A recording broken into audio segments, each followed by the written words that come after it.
Ladies and gentlemen, boys and girls, welcome in to this week's episode of the Don't Tell Mama Sports Podcast. Welcome in all the regulars. Welcome in all the new people. I'm your host, Matt Cobold, here with Max Faulkner. Max, we got a lot of new people possibly listening in tonight. Oh, my goodness. Just in this past week, Cobreezy, we've gotten over 150, it might be over 150 subscribers. I lost count. Okay. We want to thank you all for subscribing, liking, commenting, and coming out to the Don't Tell Mama Sports Podcast tonight and supporting us. We appreciate you guys so much because, hey, we love talking about sports, and we are not afraid to get real with sports, Cobreezy. Am I right about that or what? We are not afraid to get real with sports. You're right about that, brother. Where can they hear us at? So not only can you get us here on YouTube, but also Spotify, iHeartRadio, Apple Podcasts, Instagram, and X, also formerly known as Twitter. Nice. Well, what's going on, man? We got a lot of sports to talk about, but I want to hear from you real quick.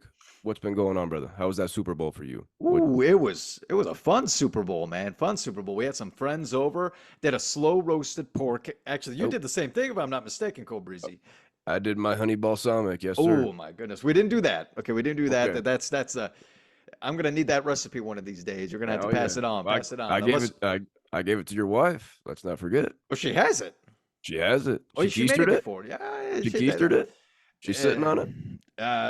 It might very well be. I'm not too sure where our cookbooks are located. It might be keistered somewhere that is very unpleasant to try and find. But so we did do a slow roasted barbecue pork, okay? And I'm telling you right now, it was a hit. Okay, we have a friend from Texas. She came up to me. She literally came up to me and said, Max, I got to tell you, I'm from Texas, and that's like the barbecue capital of the world. Is it now? Ever since I moved over here to Tennessee, I've been looking for a slow roasted pork, and I just can't find a good sandwich. But when it comes to your slow roasted pork, I got to tell you, yours is the best that I have had. I was like, oh, that's a hell of an accent. That's a hell of an accent first. Thank you. I'm getting good. I'm getting good at my southern accents here. Wow. So, she hadn't found pork like yours around Tennessee, huh? Apparently not. We haven't tried too much around here ourselves, so we can't really tell you. But it was mouthwatering. I saw people have two, 3 sandwiches. Okay, that's when you know you got some good slow roasted pork, Cobreezy. Yeah. But apparently no one wanted my damn potato salad. You know how much potato salad I made? Probably like 10 pounds worth of potato salad. Okay, you could have been doing some shoulder press. Could have been doing some shoulder press. And no one wanted my some triceps. Some buys. Okay, shoulder both at the same time. Tricep bicep combo. But I was very upset about that because it was damn delicious. Okay, leftovers. Apparently, people don't like raw onion. I get it. I cut it very thin. But you got to put in some potato salad. Who eats potato salad without onion? Whatever. What are you gonna? But hey, plenty of leftovers. Go Breezy. How was your Super Bowl, man? Was it fun? Fun, man. Went over to Wilson's and Jamila's. Will came over too. Like I said, made that honey balsamic pulled pork.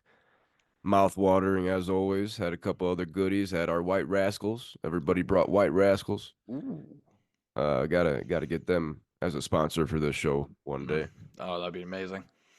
But yeah, great night, and it's been a relaxing weekend, and I'm excited for me and Zach went to the Buffs game on Saturday. Let's not blowout. It was a blowout. I must have been drinking too much Coors Light here lately because I was drunk on the Buffs. Lost by 20 point blowout. 99-79, I believe. But fun atmosphere. Yeah. We went to Avanti on Pearl Street before the game, Zach and I, and watched a few games and got there a good time and fun time with Zach. Definitely good time. Very nice, man. Yeah, you can't go wrong going to a basketball game on a Saturday night. And those seats that you guys had, I must say, those are some really nice seats. $40 to go see a top 10 team in the nation. Come on. Steal. I'm in there every time. Arizona is looking more and more like a contender as the season moves on here. The Wildcats of Arizona. let's not sleep that Purdue kicked Arizona's ass Sure, this season in sure. was that Canada? No, no, that was Alabama. Sorry. Sorry. Yeah, Uh, yeah. yeah, yeah, yeah. Anyway, It was Indianapolis, I believe. Indianapolis. Yes, thank you. It was well, technically a home game. Yeah. But let's not get going too quick here on college basketball. Ah, I know we're oof. bursting at the Come on. seams to Come get on. into some college basketball talk because we're mid-February right now. Max, don't shit yourself, but we're 4.5 weeks away from Selection Sunday. We're 4.5 weeks away from Selection Sunday. I call me crazy, but I don't think it's too early to start talking bubble teams, No. start talking possible one seeds. Like we're 4.5 weeks away. We're 4.5 weeks away. St. Patty's Day, March 17th, Selection Mm. Sunday. I can't wait. So this is mainly going to be a college basketball podcast episode this week, but we got to start with our Super Bowl review here, Max, Yeah. because the Kansas City Chiefs, Patty Mahomes, Andy Reid, Travis Kelsey, damn it, they came back in overtime, 25 to Oh 22 yeah. over the San Francisco 49ers and the Don't Tell Mama MVP, Christian McCaffrey. This was a good one, Max. But first off, the Chiefs are the first team to repeat in the NFL since the 03-04 New England Patriots. This is actually only the 8th time a team has repeated in the NFL. Only 8 repeats in the NFL. Really hard to do. Yeah, it really is. Tough game. We can debate sports, what the toughest one is. Tell us in the comments. Tell us in the comments what sport it is toughest to repeat in. Please, yeah, definitely. Looking at the passing receiving game here, the Chiefs had 53 more passing yards. Patty was 34 of 46 for 333 yards, 2 tutties and a pick. Nice. Travis Kelsey was the main man in the second half and Second half. overtime. He had 9 catches for 93 yards on 10 targets, but only 1 receiving yard at halftime. I took his under on, I think it was 70 and a half receiving yards on the prop. I took his under. 1 yard at halftime. I was sitting there looking good, but Travis Kelsey, tough to bet against in a Super Bowl with his boy Patty. Looking at San Francisco here, Brock Purdy was 23 of 38. 38 pass attempts for Brock Purdy. 255 yards and 1 touchdown. I'm curious what their record is when Brock throws for 38 times. Yeah. I'm curious. Christian McCaffrey was the leading receiver. He had 8 catches for 80 yards and a touchdown. Nice. Debo had 3 catches on 11 targets. Damn. 11 targets. Come on, for Debo. Come on, Debo. Damn. Brandon Ayuk, my guy, only 3 catches. George Kittle, a guy we both like, 2 catches. Come on, boys. Geez. Come on, boys. Let's look at the ground game here. The Chiefs outgained the Niners by 20 on the ground, 130 to 110. Okay, so good numbers from both teams. Decent. Yeah. Patty Mahomes was actually the Chiefs' leading rusher. He rushed 9 times for 66 yards. Isaiah Pacheco chipped in 18 carries for 59 yards. Christian McCaffrey led the game with 22 carries for 80 yards. Both teams had 2 turnovers and 6 penalties apiece. Max, what do you think about this 25 to 22 Chiefs Super Bowl win and these numbers? Yeah, I like the game from beginning to end. I like a good defensive game, by the way, and that's how it was at least in the first half. Second half, it sprouted up a little bit, and going into overtime, seeing a game-winning touchdown, that's always fun. Okay, it's always fun. Hey, I'll even shout out the halftime show with Usher. I thought it was a good halftime show. I'll be honest. I was Yeah. all right, hell yeah, that was good. Cobrazy, remind me the song "Let It Burn," "Let It Burn." That's about an STD, right? I don't know what the motivation was behind that song for Usher, but that is a possibility. Yeah, it might be a possibility because from what I heard, I'm not a huge Usher fan. I got no problem with him. I got no problem with Usher. Obviously, he's incredibly talented, but apparently his Confessions 2 album is when he cheated on his wife, and then he came up with that song "Let It Burn," and so people were saying that was "Let It Burn" in his heart because of what he did, but. Come on now. I think there was something a little bit deeper there, and not just deep in the heart. I'm talking deep in his pants. Okay. Yeah. Probably needed some penicillin. Probably needed some penicillin for that. maybe something back here too. Could be a couple things burning. Could be a couple things burning for Usher. Yeah, yeah. But other than that, it was a really fun game. It's always fun to be with friends, eating good food, having some good brews, and just watching a football game, talking the shit while you're at it. It was a good time, and I think for the most part, everyone would agree, considering that it was the most viewed Super Bowl game, or I'm sorry, most viewed sports game ever, right? Out of all I know sports, Super Bowl. I know Super Bowl sure. for sure. If That's anyone all. can verify that for us, leave it here in the comments. We'd appreciate that. But yeah, and a lot of people are saying it's the Taylor Swift effect. Yeah, that is definitely a huge part of it. No doubt about it. That's why she was there for the Super Bowl. I'll tell you right now, they wanted to break records, more money, more viewership, more money. But it was a great game. I loved it. Let's talk a little bit about some accolades, some history here. Christian McCaffrey, like I said, the Don't Tell Mama MVP. He was the first player in Super Bowl history to record 75 plus rushing yards and 75 plus receiving yards in the Super Bowl. San Francisco 49ers wide receiver Jawan Jennings became the second player in Super Bowl history to throw a touchdown and receive a touchdown in the big game. Can you tell me the other guy who did that? Throw a touchdown and receive a touchdown? 2018. 2018? Play along at home. Only two guys have ever done it in the Super Bowl. Throw a touchdown and receive a touchdown. I'm blanking. Oh, wait, Julian Edelman. The old Philly special, Nick Foles. Nick Foles, 2018. Sweet. Julian Edelman. What am I talking about? You never. It was better than saying I don't know, nothing. Yeah. Good guess. The Chiefs. You know that we didn't have them winning the Super Bowl. You know, we had the Bills coming out of the AFC. Yeah. The Chiefs, they led the league in offensive penalties this season. Led the league in offensive penalties. They led the league in drops. They didn't have 1,000-yard rusher on the season. And now let's talk about the Super Bowls here. They've gone to 4 out of the last 5. Okay, they faced a double-digit deficit in all 4 of their Super Bowl appearances. All 4 of their Super Bowl appearances, they faced a double-digit deficit. Let's look at Andy Reid. This is his 3rd championship. There's only 4 other guys with 3 championships. Joe Gibbs and Bill Walsh each have 3. 49ers and Redskins.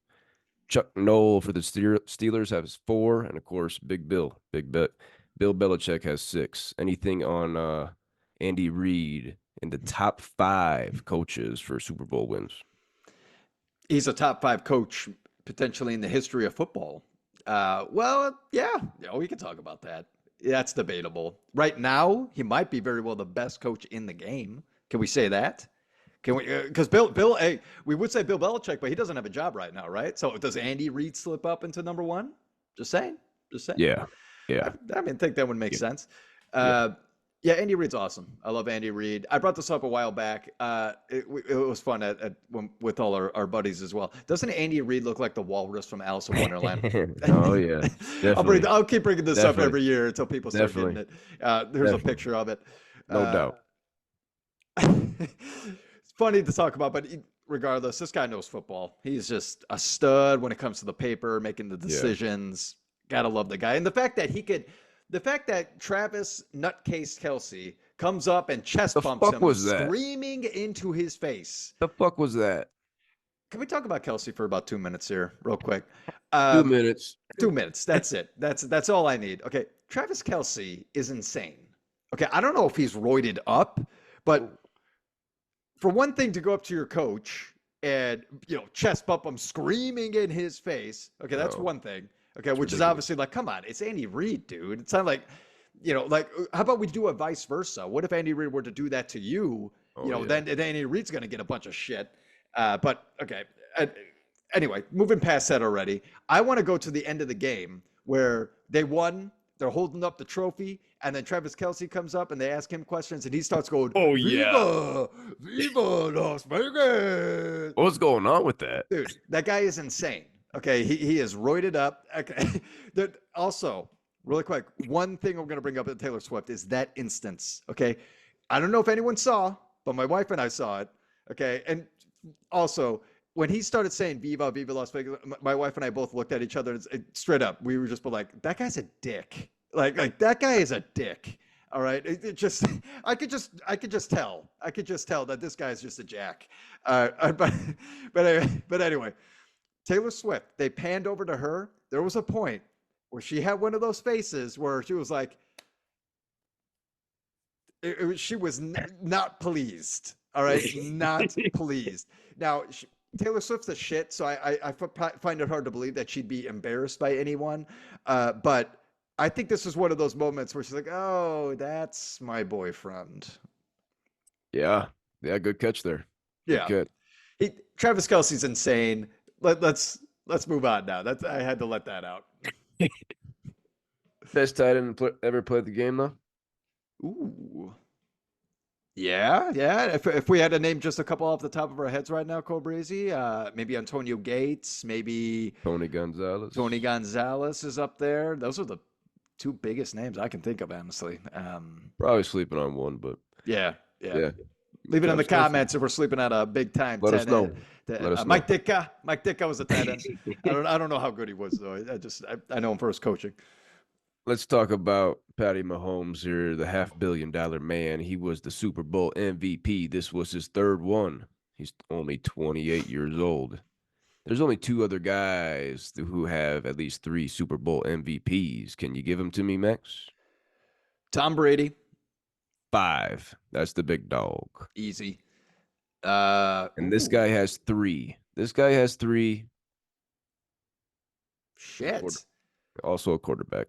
Also a quarterback. Joe Montana. You got it. Nice. Okay. Is that it? That was it? Yep. That's Okay. 2 guys. 2 guys. Nice. The Chiefs are the 4th franchise to win 3 Super Bowls in the span of 5 seasons. The Chiefs have appeared in 4 of the last 5 Super Bowls. I asked last week, Max, if anybody had done that. I didn't know. I didn't know if anybody had gone to 4 in 5 years. Let's not forget about Jim Kelly and the Bills going to 4 straight Super Bowls from 91 to 94 and losing all 4. Lost all 4. That sucks, man. That sucks. And like you said, Tom Brady, the GOAT, he did it. He went 5 out of 7, so he bookends two of those, 15, 17, 18, 19, and 21. He went to 5 out of 7. Patty's got 4 out of 5 right now. Do you think Patty can get 5 out of 7, 6 out of 7 Super Bowl appearances here? I could definitely see it.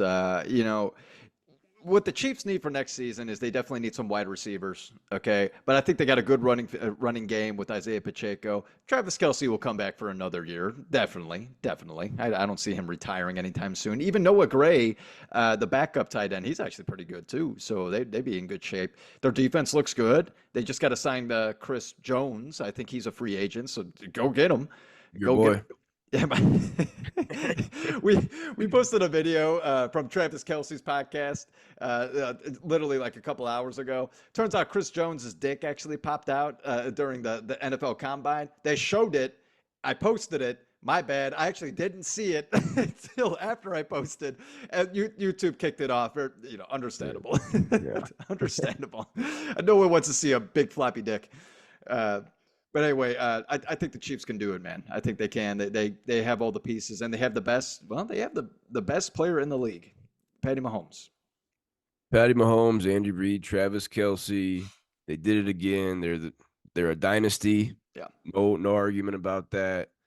And damn it, they got as good of a shot as anybody to do 3 in a row. Yeah. Moving along this week on the Don't Tell Mama Sports Podcast, we got to get into college basketball, Max, because we got a full episode of ball to talk here. Let's start with some breaking news out of Columbus, Ohio. Ohio State men's basketball coach Chris Holtmann has been fired. Wow. This was his 7th season with the Buckeyes after leaving Butler and taking over for Thad Matta, who is now actually at Butler. Let's not sleep on that. That's right. Chris Holtmann, his record through those 6+ seasons at Ohio State, He was 137 and 86. This year, 14 and 11 overall, 4 and 10 in the Big Ten, second to Oh, last in the conference. ouch. That's, oh, Yeah, man. they suck this year. Yeah. Let's look at his tournament resume with the Buckeyes. First year there, 2018 tournament. They were a 5 seed, got bounced in the second round. 2019, they were 11 seed, got bounced in the second round. 2020, there was no tournament, COVID. They were ranked 19th when the season ended. So they were going to be in there. They were going to be in the mix. 2021, they were a 2 seed max, and they were upset by Max A. Smith's and 15th seed Oral Roberts in the first round. 2 seed going down to a 15 in the first round. That was Chris Holtmann in 2021. So fun to see that stuff when a 15 seed beats a number 2 that's like the coolest upset. Technically a 16 seed, it might be the coolest upset, but not to you though. Not to me. 2022, the Buckeyes were a 7 seed and they got bounced in the second round. Last year, they didn't make the tourney. They were 16 and 19 overall, 5 and 15 in the Big Ten, second to last. I just read it out there. They didn't make a Sweet 16, Max. They didn't make a Sweet 16 one year. They were a 2 seed, got bounced by a 15. What do you think about the Buckeyes of Ohio State letting go of Chris Holtmann? Yeah, I mean, Ohio State's nothing but disappointing. Ever since they had that championship run back with that Mike Conley and who was the big guy? Come on now, high school teammates, number 1 pick in the draft over Kevin Durant. Picked him over Kevin Durant. Yes, Greg Oden. Thank you, Greg Oden. Big dog. The big dog, and he barely played. Guy barely played when he went to the NBA. Bad knees. That was a fun team. It was fun to see that game. But moving on to the coach, man, he's been nothing but disappointing for Ohio State. This is not Ohio State basketball. Okay, Ohio State basketball is usually a top 5 team in the Big Ten, at least. Come on. And that season where they lost to Oral Roberts, man, they had E.J. Little. They had, I'm pretty sure his name was Washington. Leave it in the comments, but he had a miraculous Big Ten tournament run, because I remember Purdue came back when they were 20 down, tied the game, went to overtime, but then that guy just went off in overtime and beat Purdue then. But yeah, the fact that he lost to Oral Roberts with Max I keep saying it wrong because it's silent. It's silent. Asmus. Asmus. Abmas, and it's Asmus. Okay, yeah. All right, whatever. Just like Illinois big man Kofi Coburn, spelled Cockburn. Where is Kofi? Where is Cockburn? Where'd he go? Who the fuck knows? God, the guy was huge. It's amazing how a guy like that's just jacked, huge, 7 feet tall, can't even play in the NBA. You know, it's how the game has evolved that way. It's kind of a bummer. Hopefully, he plays overseas or something, right? He's probably making some money. Anyway, Ohio State. It's a bummer for you guys, but I think it's time to move on. It's time to find someone else. And hey, Ohio State's a big time college. They're going to find someone that wants to fill that position pretty quickly. Yeah, I'll throw out a name, Sean Miller for Xavier. He's in the area. He's in the area. I'll throw him out there. I don't know what kind. I don't know any kind of other names you want to throw in there, but Ohio State's going to attract plenty of people. I like that call out there. I think that's the front runner. Consider once again how close they are. Yeah, maybe. Let's move into our AP poll reaction this week and get our Purdue Boilermaker update from our guy Max, because the Boilers remain number 2 after kicking the Hoosiers' ass by 20 last weekend. Ooh. Max, you won't believe this one, though. This is the first time that Purdue has whipped IU by 20-plus twice in the same season since 1933. They haven't beat the Hoosiers twice by 20-plus in the same season since 1933. That's what kind of ass-kicking the Hoosiers are taking this year from their in-state rival, the Boilers. What do you got for us? Well, just like Cole Breezy already stated, if you missed last Saturday's bloodbath, I mean, Purdue murdered. They murdered Indiana. You saw that red on Indiana's jersey. It's not the colors of the team. It's the blood that was shed after Purdue murdered them. Purdue now leads that series 126-92. So we have quite the lead now All right. In case we don't know, as sports fans, Purdue and IU is a big rivalry in college sports. Okay. We hate IU. IU sucks. Suck it. How about that? Moving on to the game stats. All right. Zach Edey doing his thing, man. He's doing his thing. 26 points, 13 rebounds. He threw in 4 assists, Cole Breezy. A big guy with 4 assists. Had 2 big blocks, and he also had a steal. Braden Smith, my guy that I will always talk about until the dance starts, that he has been left off of the Wooden Watch Award. This guy had 19 points, 9 rebounds, 4 assists, and 4 steals. He plays defense while he's at it. Everyone else, I don't really need to talk about them because they were doing the dirty work. They were playing hard defense, moving the ball around, shooting some big-time threes. It was an awesome game last Saturday. All right, let's talk some season stats real quick, Cole Breezy. Purdue is averaging 85.1 points per game. That's 5th in the nation. Rebounds per game, they're averaging 41.3. That's 7th in the nation. Hello. Assists per game, they're averaging 18.3. That is 7th in the nation. Hello. Field goal percentage, they're shooting 49.1. That is 16th in the nation. 3-pointers, they're shooting 40% from the arc. That is 4th. That is way better than last year. Way better than last year. Way better. They're and this is the difference this year. They're also taking good 3-pointers. Like they're taking wide open shots. Because Zach Edey is going to double down low. He's dishing it out to Lance Jones, Braden Smith, and Fletcher Lawyer, and they're just knocking it down. Oh, Mason Gill is coming off the bench. He's shooting at a high percentage from 3-pointer, by the way. Man, I'm telling you, these offensive stats are looking outstanding. But, Cole Breezy, that doesn't mean anything until we see some wins come March. Am I right? You're right. You're right. And that's what everybody's going to say. That's what I'm going to say. I'll also add in for Zach Edey. Let's not sleep on that first career 3-pointer he made against the Hoosiers. Yes. Nice call out. That was amazing. Oh, God. That was the biggest highlight of the game. We won by 20, but the 3-pointer by Zach Edey, that's where everyone lost their freaking minds. Lastly on the Boilers and Zach Edey, he is one of 3 Division I players all time. Let me say that again. Zach Edey is one of 3 Division I players all time with 2,000 points, 1,000 rebounds, 200 blocks, and 60% shooting. Wow. One of 3 players all time. I can't give you the other 2, but that's rare. That's rare air right there for Zach Edey. Wow. That's incredible. That is incredible. Zach Edey, dude, you are an outstanding player. I hope that when he goes to the next level that he gets paid big and he gets some big minutes. It's going to be hard.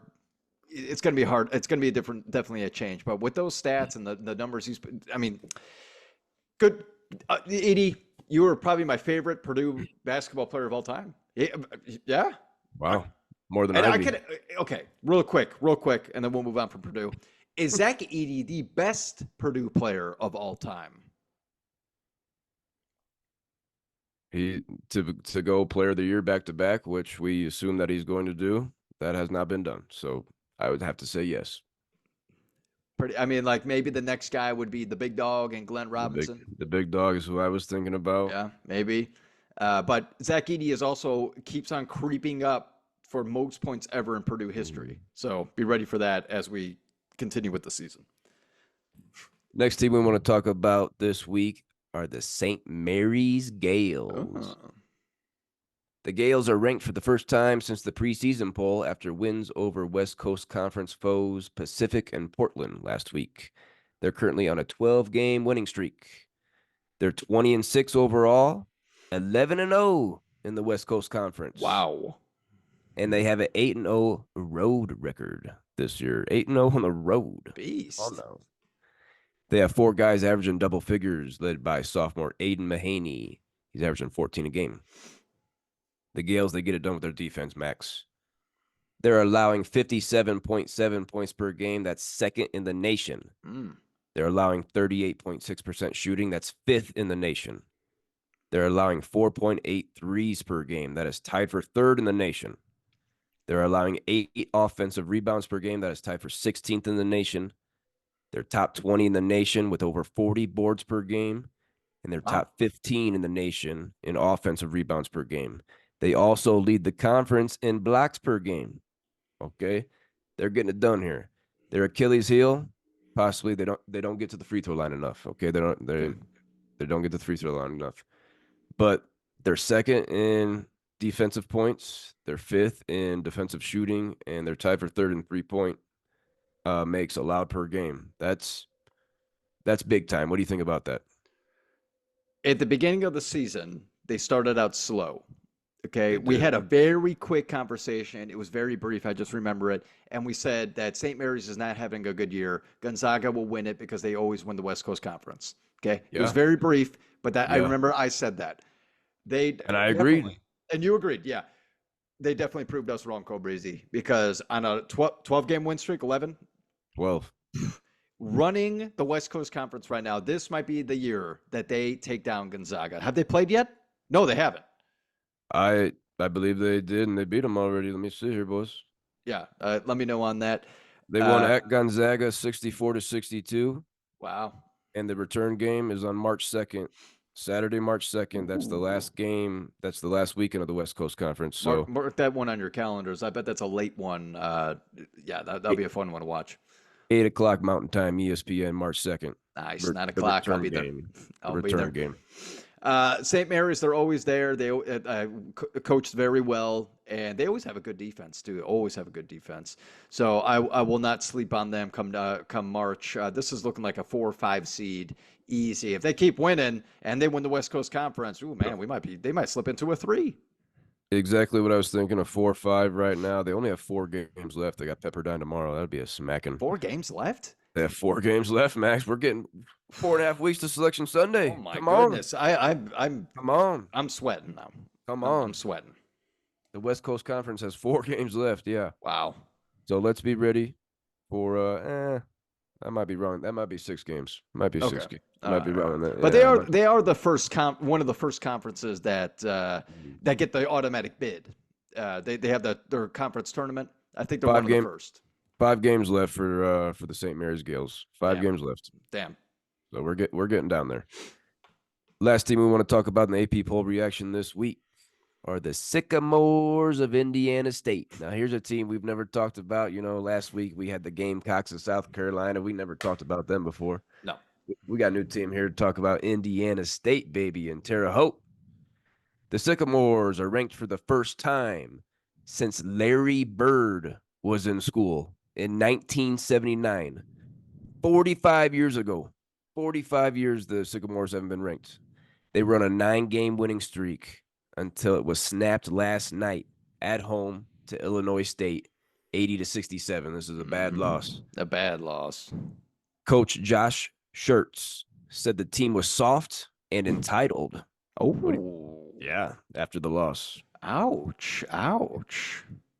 The Sycamores, they're 22-4 overall now, 13-2 in the Missouri Valley, and they were undefeated at home until this loss. The Sycamores see all 5 starters averaging double figures, led by sophomore Isaiah Swope. He's averaging 17.7 points, 3 boards, 2 assists. Let's not sleep on sophomore big man Robbie Avila. He's averaging 16 points, 7.5 boards, and 4 assists. A nice duo right there. Nice. Indiana State, they're averaging 85 points per game. That's tied for 7th in the nation. Wow. They're shooting 50.2% from the floor. That's tied for 4th in the nation. They're making 11.3 threes per game. That's 4th in the nation. Shooting 38.4% from deep. That's 12th in the nation. 78% shooting from the line. That's 17th in the nation. Very nice. And they lead the Missouri Valley in assists per game. Indiana State, you know, their coach said it. They were soft and entitled. They dropped that game. They ranked for the first time in 45 years since Larry Bird was walking around fucking campus. Got a big head, and they dropped this game. It's too bad. Do you see Indiana State winning the conference still here, Max, and going dancing for the first time since 2011? I actually hope so. Anytime that I drive home to go see my family in Northwest Indiana, I have to drive past Indiana State. It's so funny. Every single time I drive past it, I go, "Babe, there's Indiana State." And she's like, "Oh yeah, that's cool." I'm like, "You know who went there?" She's like, no, Larry Bird. She's like, Larry Bird? Who? I'm like, "Oh, my God." Oh yeah, I heard of Larry Bird. You never heard of Larry Bird. Fucking Only Larry because I brought it Legend. up. So I think Indiana State, they needed this. They need that wake-up call, that little slap across the face to let them know that, hey, yeah, you might be ranked, but now you're going to deal with the big dogs, even though they lost to a little dog team. No doubt about it. Illinois State is no good. But I will give them the benefit of the doubt on this. Jason Kent went out last game. This was one of the 4 starters, 6'8", 205-pounder junior. He's averaging 12.7 points, and he's leading the team in 8.3 rebounds. They definitely needed him down low, getting those rebounds because they were struggling. They kept on shooting. I watched the game last night, everybody. They kept on shooting threes, missing a lot of threes, no offensive rebounding, and also on the defensive end, how many stops they were getting, but not getting the rebound. It was frustrating to see that. So you can't win games like that. Coach, I mean, hey, you nailed it right on the head right there because, I mean, yeah, Jason Kent goes down, but you got to step up, man. It's March. Here we go. I mean, what's coming up? It's coming up. Wake up. Yeah, I'm going to be interested to see what happens here with the Sycamores. You know, they got Drake to play with there in the Missouri Valley. So Drake's been going dancing plenty of times here recently. I'd like to see the Sycamores in there for the first time since 2011. Come on. Let's see it. Moving along this week in the Don't Tell Mama Sports Podcast, we got a new thing to talk about here. We're probably going to do it 2-3 minutes every week. But we got the Max Abmas watch because he's climbing up the all-time scoring list amongst college basketball players. He just passed the big O, Oscar Robertson, for 12th all-time. He is the 12th all-time leading scorer in college basketball history, Max. He is now at Texas. For those that don't know, he was at Oral Roberts. He's now at Texas, Max Abmas. He has 2,986 career points. He's averaging 17.7 per game this year. He is 22 points behind Hersey Hawkins, who played at Bradley in the mid-'80s. So he's going to pass him next game. We're within 2. Yeah. I think he's got a shot to challenge for top 5, top 6 here, but we're going to be watching him. He's in the Big 12 now, so he's not filling it up for Oral Roberts, but he's got a chance here to really get in the top 10. And you know, we got your boy Doug McDermott there sitting at number 7. So wow. he's 64 points behind Doug McDermott for 7th. 64 points behind Dougie McBuckets. And then 79 points behind number 6. So he's got a little bit of work to do. 79 points at 17.7 per game. Yeah, I think he'll get that, but I was excited because I thought like, oh, he's going to be chasing number 1 scorer. No. I don't think he's getting that.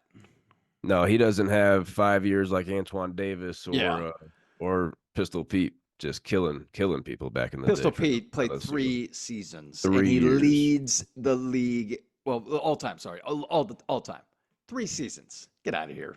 3,667 points. What a beast. For LSU. Point guard. He's a point guard. But watch out for no Max 3-point line. No 3-point line. No 3-point line. Kidding me? No 3-point line. Yeah. Watch out for Max Abmas. He's climbing up the leaderboard. 12th all-time scorer in college basketball history. Max, let's get into our Wooden Award player profiles now. Yeah, let's do it, man. Let's do it. The Wooden Award announced a couple of weeks ago their midseason top 25, so we're doing a breakdown on each player. My 2 guys are from the Pac-12, the only 2 guys from that conference this year, the last year of the Pac-12 conference. Max, give us your first guy, will you? Yeah, man. Why not? I'll go first. All right. So I'm going to be talking about a guy called Johnell Davis, all right, out of FAU. Okay, he's a junior guard sitting at 6'4", 203 pounds. Damn, that's a big boy as a guard, Cobras. That's a pretty big boy. Okay, this guy right now at FAU is averaging 18.6 points per game, 6.8 rebounds per game, 2.6 assists per game. He's shooting 48.9% from the field. He's shooting 47% from three-pointer. 47%. That's ridiculous. Hey. At the free throw line, he's 86.7% at the line, a basic automatic make, and he's averaging 1.7 steals per game, so he does play defense. Now, Johnell Davis, come on now. After hearing those stats, he's a big dog. All right. Oh, yeah. And if you don't know his name, you're going to learn it right now. All right. This junior from Gary, Indiana, which, hey, Indiana. come on now. Quick shout out to Gary, right down the street from my old town of St. John, Indiana. Gary is a shithole, though, by the way. Nice So accent there for that, huh? yeah, it's funny because Northwest Indiana, we do not have accents. We take more of the Chicago vibe. Definitely more of a Chicago vibe there. But back to what I was saying about Gary. Gary's kind of a shithole. So, Jonell, you're the man. Way to use your admirable talent as a basketball player to get you and your family as far away from there as possible, because it's not pretty there. But moving back to basketball, Florida Atlantic University, they surprised more than likely everyone who isn't an FAU fan last season in March Madness, right? Right, Cole Breezy? Oh, yeah. 9 seed? Oh, yeah. Yeah, I mean, they were rolling through the dance week after week, and they made it to the Final Four. Okay, in case you didn't know that, everybody, come on now, you got to know these things if you listen to a sports podcast. But now this season, it's a bit of a different story, right? We all thought that they were going to be better, considering that, well, everyone came back from last season. But ever since moving to the American Conference, they've had some serious struggles against teams they should no doubt be beating. Bryant, Florida Gulf Coast University, Charlotte, and, well, recently UAB. These are teams. The Blazers. By the way, last episode I brought it up. Who's the Dragons? Who's the Dragons? The Blazers. Okay. It is a dragon. Mascot. Their mascot is a dragon, but they're called the Blazers. It might be better if they're called the Dragons. Whatever. That's just my opinion. But even though they've lost some no-brainers this season, Jonell Davis has shown us that he is an elite player. And if this guy gets hot, I mean, come on now. Look out for FAU to make another run come March. Uncle Breezy? Yeah, I think they've been ranked all year. I think they've been in the AP poll pretty much all year. Sitting there at 24th, borderline right now. But Jonell Davis, he's a baller. He put the squad on his back last March. He can score, crunch time, give him the rock, watch out. He's long, he's athletic. I like Jonell Davis. I'm mad that you drafted him in the draft. My guy this week for the Wooden Award player profiles is Caleb Love out of Arizona, boys. Nice one. 6'4", 205-pound senior from St. Louis, Missouri. His first 3 years, as we know, were with North Carolina. Now, we talked about this before, how it's kind of a rare situation here where it might be a positive for, Arizona's better for having Caleb Love on the team, and North Carolina might be better for Caleb Love leaving. Mm-hmm. Both teams might be benefiting from Caleb Love transferring. Yeah. He's averaging 18.9 points per game this year. That's a career high, 4th in the Pac-12. He's averaging 5.1 rebounds per game. That's a career high. Previous career high was 3.7 boards, so he's really up that. Averaging 3.3 assists per game, dishing a little bit. Shooting 43% from the floor. That's a career high. Shooting 86% from the line. That's a career high. Very nice. And he's shooting 35% from deep. He's been very consistent. He's scored in double figures in all but 1 out of 24 games, and that one was 9 points. He had 9 points against Southern. Very consistent this year. Mm-hmm. He had a season-high 36 points at Oregon on 12 of 18 shooting. 18 shots to get 36 points. That's not the Caleb Love we knew at North Carolina, is it? Mm-mm. This dude's athletic. He's tough. I can see this guy being another, former Tar Heel point guard in the NBA, Arizona point guard in the NBA. I like Caleb Love. He's having a career year for the Wildcats, looking to go to another Final Four like he did a couple years ago with the Tar Heels. What do you think about Caleb Love? Caleb Love he's the man. He's a great player. Well said about him leaving UNC because they had some bad blood there. Those Tar Heels, they had some bad blood. And so he goes over to Arizona. A lot of accents tonight. A lot of accents. Texas, Indiana, North Carolina. I got a bunch of them. But going over to Arizona, I don't even know what an Arizona accent is. I should look that one up. I don't think they have one. Probably. I don't know. Damn, it's hot out here. Okay. Anyway, thank you, Caleb Love, for actually saving Arizona after losing Azuolas to Bellis, and then everyone thought that maybe Arizona would drop down a little bit. No, I mean they're looking very good. They might be better than the team that they had last year, to be perfectly honest. So he's having a great season, and yeah, scoring. I mean, what a scorer! I saw him drop over 30-something points against Purdue this year. He was a stud. He's great. He's great. Who's your next guy this week, Maxwell? All right, let's go ahead and move on over to a team that, ooh, man, they're fighting for the bubble. They're fighting for the bubble, or at least, to squeeze in somehow. I got PJ Hall, the senior center from the Clemson Tigers. Sorry. He's 6'10", 238 pounds. Okay. Big boy. He's a big dog, and he's having a hell of a season. Hell of a season. Oh, yeah.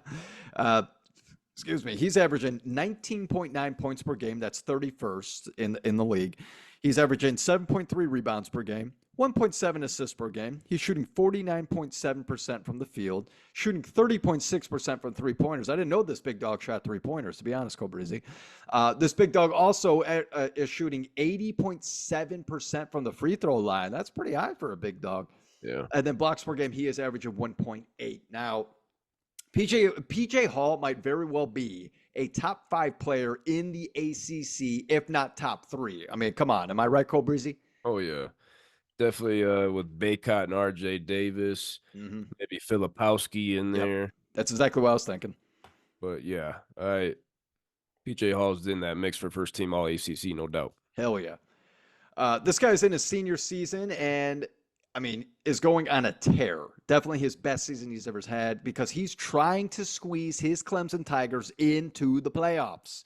They currently hold a 16-7 record and are sitting 8th in the ACC. I mean, that's not going to do it when you're 8th in the ACC. So they definitely have some work to do before March hits, but they are going to become sweaty, and not from the changes of season come March, right? But from the anxiety they're going to have in the ACC tournament that could dictate whether they are dancing their way into March or not. All right? Right, Cobrazy?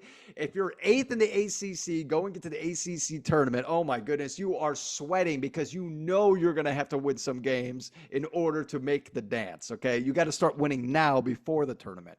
So, also, the ACC, really quick, is better than we think. Okay, there are 8 teams right now that are potentially squeezing into the dance. Okay. Oh, I'll take the under by far. You'll take the okay. I'm looking at under 8.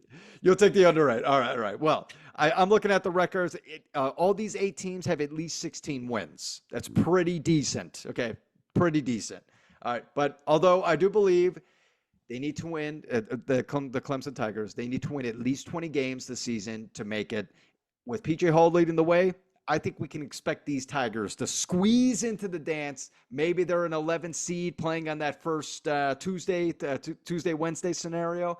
I think that might be their best bet. But hey, who knows? Maybe they get that 10 seed and they just, cruise into the dance. Cruise. I think Clemson's in there. Yeah, I think they got the players. But not comfortably. Not comfortably by any means. Definitely, pitting. They're going to be pitting. Oh, yeah.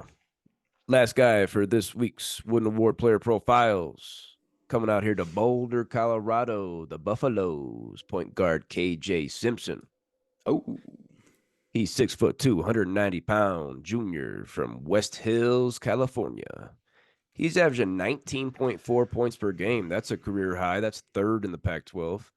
Averaging 5.4 rebounds per game. That's a career high. 4.6 assists per game. That's a career high. 1.8 steals per game. That's a career high, and that's tied for 3rd in the Pac-12. He's shooting 49% from the floor, 90% from the free throw line. Ooh, that's nice. 43% from deep. Those are all career highs. Notice I said 43% from deep. Yeah. His freshman and sophomore years, 25 and 27. 25 and 27. That's getting in the gym. Getting shots up. Talking about a most improved player right here, KJ Simpson. Nice call. He scored in double figures in all but 1 out of 24 games this year. The one he didn't was he had 9 points against USC.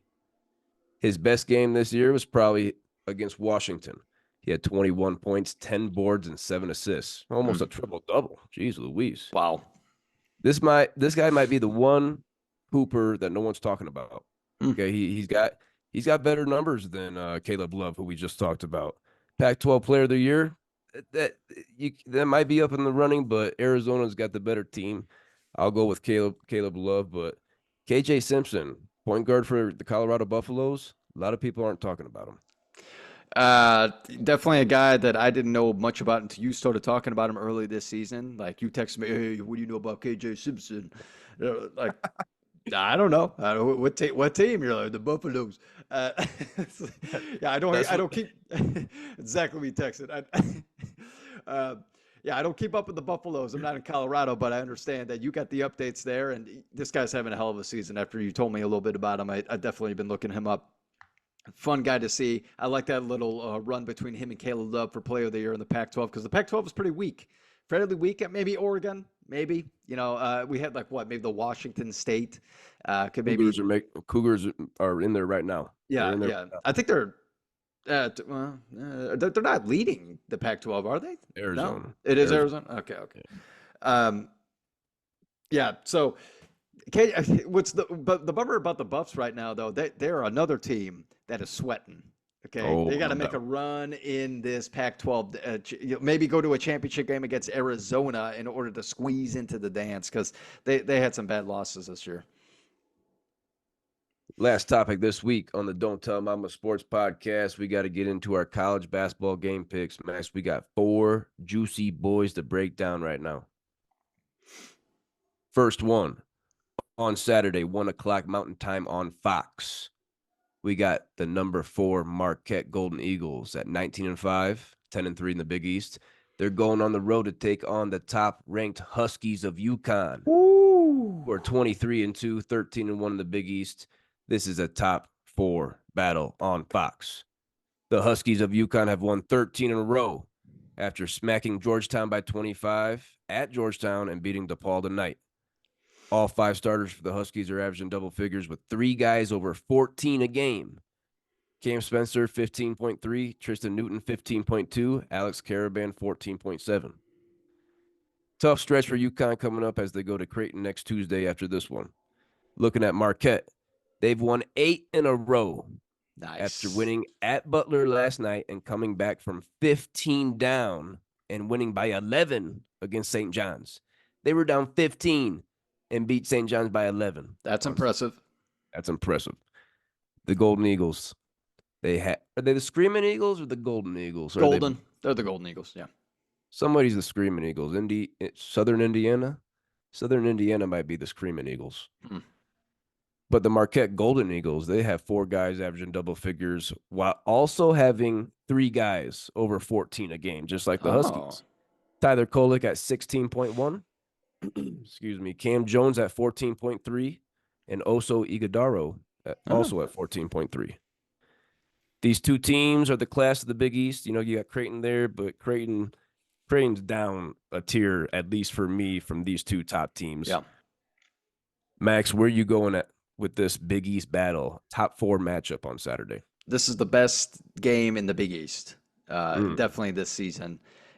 Have it on your TV. I'm definitely going to have it on. I am still going to go with UConn, though. Those Huskies, I don't think it's going to be an upset. These Huskies are for real, okay? It's been a long time since we've seen back-to-back championship. I know it's early to say, but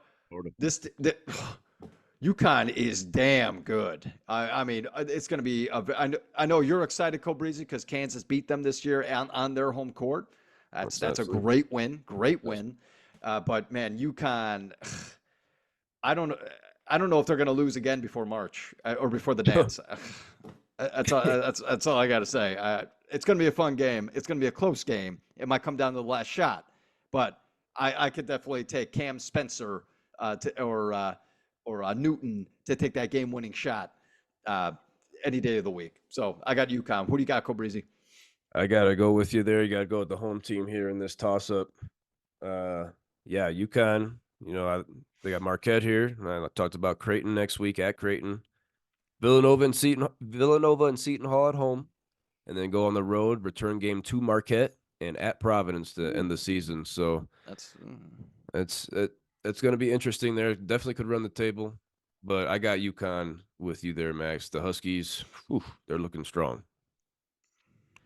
Next game on Saturday, 2 o'clock Mountain Time on ESPN. The number 6 ranked Kansas Jayhawks sitting at 19-6, 7-5 in the Big 12. They go on the road to Norman, Oklahoma to take on the 25th ranked Sooners of Oklahoma. They're 18-7, 6-6 in the Big 12. Max, Kansas just got pounded at Pounded. Texas Tech on Monday night, 79-50. 79-50.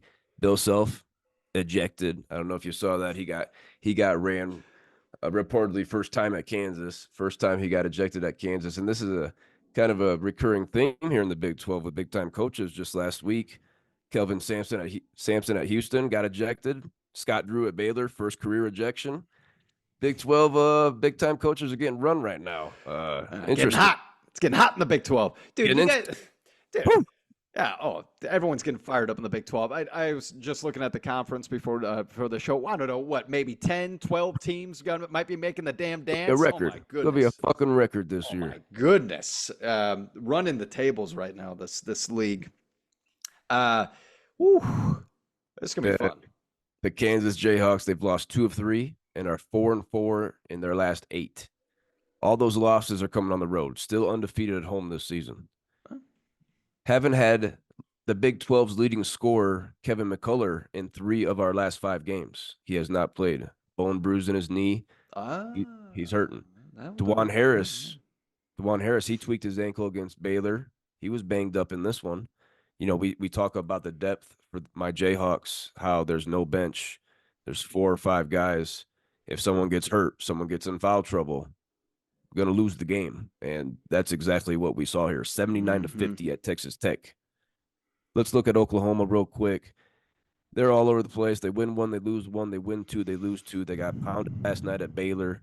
They got 3 guys averaging double figures led by Javion McCollum. Upcoming for the Sooners, they got 4 top 12 teams within a 5-game stretch. They're playing 4 top 12 teams within a 5-game stretch for the Sooners. So they need to get them when they can, especially at home. This one's in Norman, Oklahoma. Do you see Kansas's road struggles continuing against the Sooners, Max? Really quick, is McCullough back? No word. No word. Don't know. No word. As we sit here right now on Wednesday night, no word on Kevin McCullough. They need him. They definitely need him. Okay, you already brought it up. But I am going to still go Kansas because I find it very hard to believe that they're going to lose 2 in a row. I find it very hard to believe.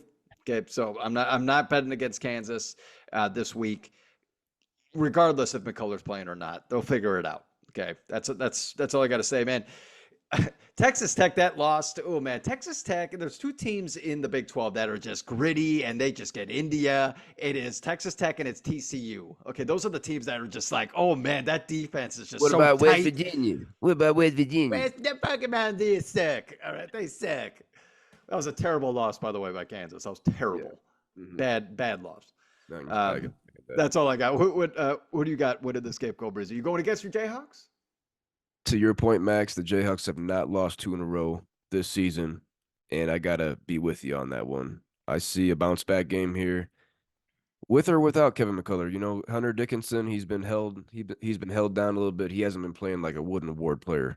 Okay, he has a big game Saturday against Oklahoma. Hunter Dickinson, gonna be a couple rim-rattling dunks. Watch out. Another game on Saturday that we want to break down here, 4 o'clock Mountain Time on ESPN. The 22nd ranked Kentucky Wildcats, sitting at 17-7, 7-4 in the SEC.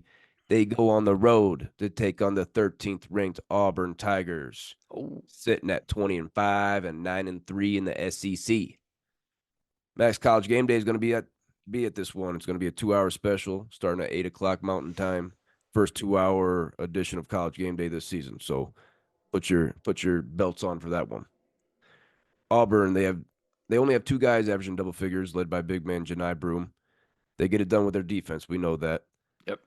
They had an impressive win over Bama last Wednesday, but then fell at Florida by 16 on Saturday before smacking South Carolina tonight in a game that we broke down last week. They beat the shit out of the Gamecocks tonight. That was Nice. over from the jump.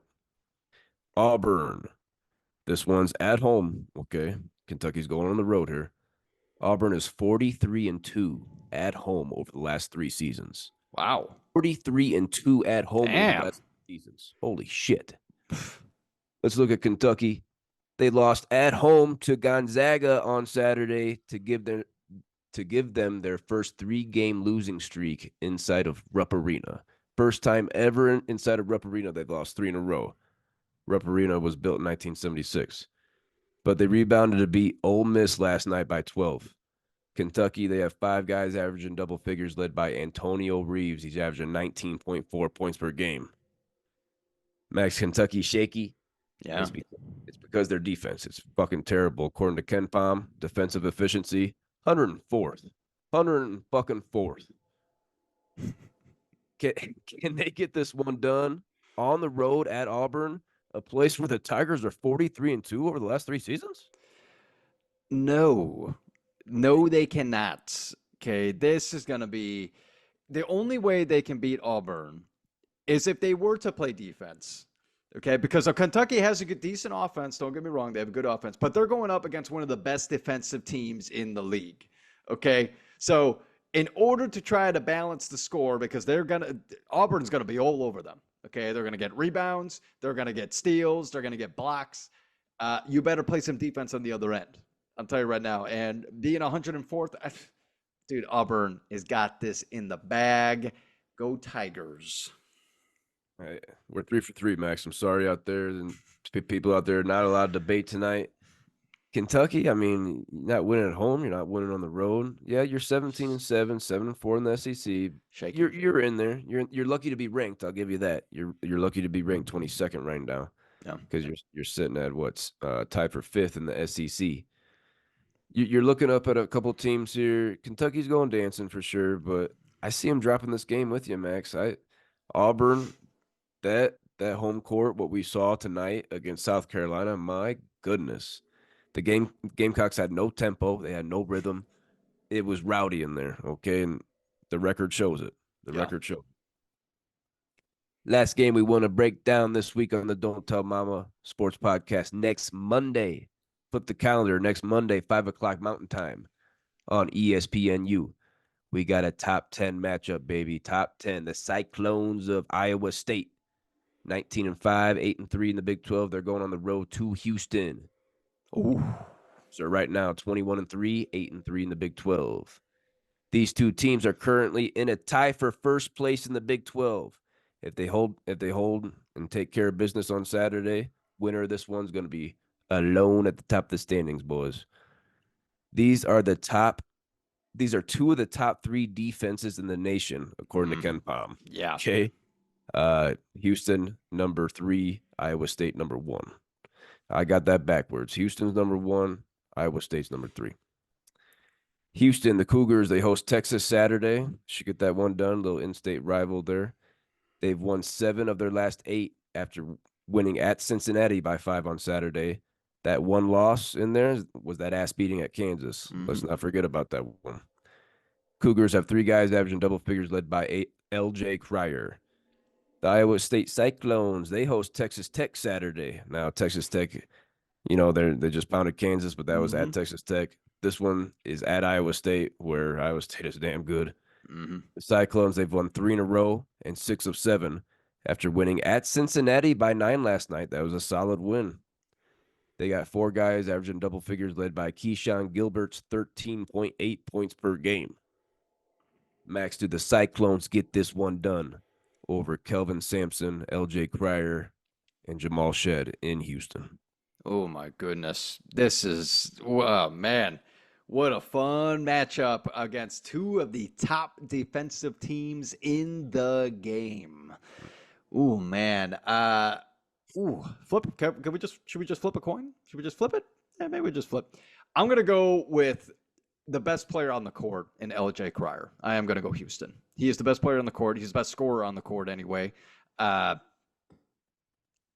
Tough pick, but also the home court advantage. You got to give to Houston on that. But it is going to be a tight game considering how tight a defense they play. Two of the top 3 defenses in the nation. Houston is 13-0 at home this year. Toss-up games, you got to lean to the home team, and especially this year where all these big-time teams are getting beat on the road. It's tough to beat a solid team on the road this year. And I feel like more than ever, we're 4 for 4 locked in on these college game picks this week. I gotta go the Houston Cougars. Houston. I gotta go Houston with you. They're tracking closer and closer to a 1 seed with every win here. The Cougars again probably with another 1 seed. Yeah, 1 or a 2. I don't see it going any further than that, or you know what I mean. lower than that. All right, Maxie, that was our podcast for this week. The Don't Tell Mama Sports Podcast, hell of an episode breaking down that Super Bowl. That was a solid game. A little snoozer in the first half, but we woke up in the second half. Anytime you can get an overtime game, what more can you ask for? And of course, we got into our college basketball talk this week, as we will be college basketball podcast throughout the month of March. Max, what do you got for us and all these new people that are possibly listening tonight? Well, hey, everyone, if you are big college basketball fans, what's your college? Who's your favorite team? Leave it in the comments. Let's see. Who's your alma mater? Yeah, who's your alma mater? Yeah, who's that alma mater of yours? Put it in the comments, okay? Let's talk about them a little bit. Let's see if they're going to make the dance, okay? Maybe your teams are one of those Cinderellas. I love a good Cinderella story. We all do. Let's see what Cinderellas are going to happen this year that we might not be talking about. It'd be fun to see if there's a team that you guys know that we're not talking about. Come on, bring it on here to the podcast. Leave it in the comments. But thank you, everybody, for coming out. We appreciate all of you. Please like, comment, and continue to subscribe. All of you big-time subscribers, boosting us up to over 500 today. Woo! Big accomplishment for us. We're over 500 now, and we want to thank you guys for that. Please, we want to continue to bring the support. You can also find us once again on iHeartRadio, Spotify, Instagram, Twitter, and YouTube. Is that Spotify?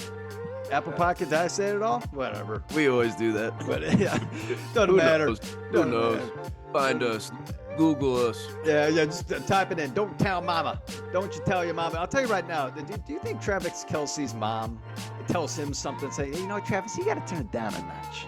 You got to, on his pod or just in general? I think just in general. I think you're kind of embarrassing me and Taylor. Because she's in the chunky commercials. Also, she's reaping the benefits, so she don't mind. All that free Chunky's Campbell soup. She gets a bunch of free Campbell soup for life. For life. Good for you, huh? Well, I mean, on a cold day in Missouri, I'm sure that keeps you warm.